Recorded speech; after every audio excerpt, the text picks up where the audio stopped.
రామ్ గారు ఇప్పుడు కొత్తగా మహేష్ బాబు డైరెక్షన్‌లో ఒక మూవీలో నటిస్తున్నారు. అయితే ఈ మూవీని ప్రస్తుతం 'రాపో22' అని పిలుస్తున్నారు. అయితే రామ్ గారు ఈ మూవీకి ముందు లాస్ట్ యాక్ట్ చేసిన మూవీ 'డబుల్ స్మార్ట్'. అయితే 'డబుల్ స్మార్ట్' మూవీ రిలీజ్ అయ్యి మంచి హిట్ అవుతుంది అని అనుకున్నారు. అయితే ఈ 'డబుల్ స్మార్ట్' మూవీ రిలీజ్ అయ్యి అంత పెద్ద హిట్ మాత్రం అవ్వలేదు. అయితే రామ్ గారు ఈ 'డబుల్ స్మార్ట్' మూవీ రిలీజ్ తర్వాత కాస్త టైం గ్యాప్ తీసుకొని ఇప్పుడు మళ్ళీ ఈ మూవీతో మన ముందుకు వస్తున్నారు రామ్ గారు.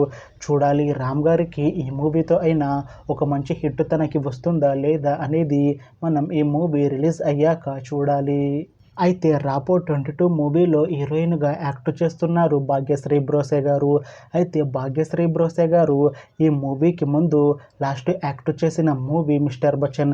అయితే ఈ 'మిస్టర్ బచ్చన్' మూవీ ఈ మధ్య రిలీజ్ అయింది. అయితే 'మిస్టర్ బచ్చన్' మూవీతో భాగ్యశ్రీ బ్రోసే గారికి ఒక మంచి హిట్ వచ్చింది. అయితే భాగ్యశ్రీ బ్రోసే గారు 'మిస్టర్ బచ్చన్' మూవీ రిలీజ్ తర్వాత కాస్త టైం గ్యాప్ తీసుకొని ఇప్పుడు మళ్ళీ రామ్ గారితో ఈ మూవీలో యాక్ట్ చేస్తున్నారు భాగ్యశ్రీ బ్రోసే గారు. చూడాలి భాగ్యశ్రీ బ్రోసే గారికి ఈ మూవీతో కూడా ఇంకొక మంచి హిట్ తనకి వస్తుందా లేదా అనేది మనం ఈ 'రాపో22' మూవీ రిలీజ్ అయ్యాక చూడాలి.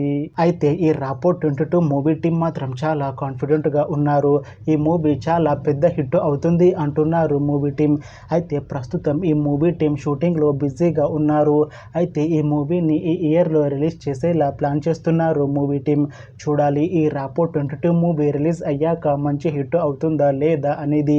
అలానే ఈ మూవీతో రామ్ గారికి ఇంకా భాగ్యశ్రీ బ్రోసే గారికి ఒక మంచి హిట్ వస్తుందా లేదా అనేది మనం ఈ 'రాపో22' మూవీ రిలీజ్ అయ్యాక చూడాలి.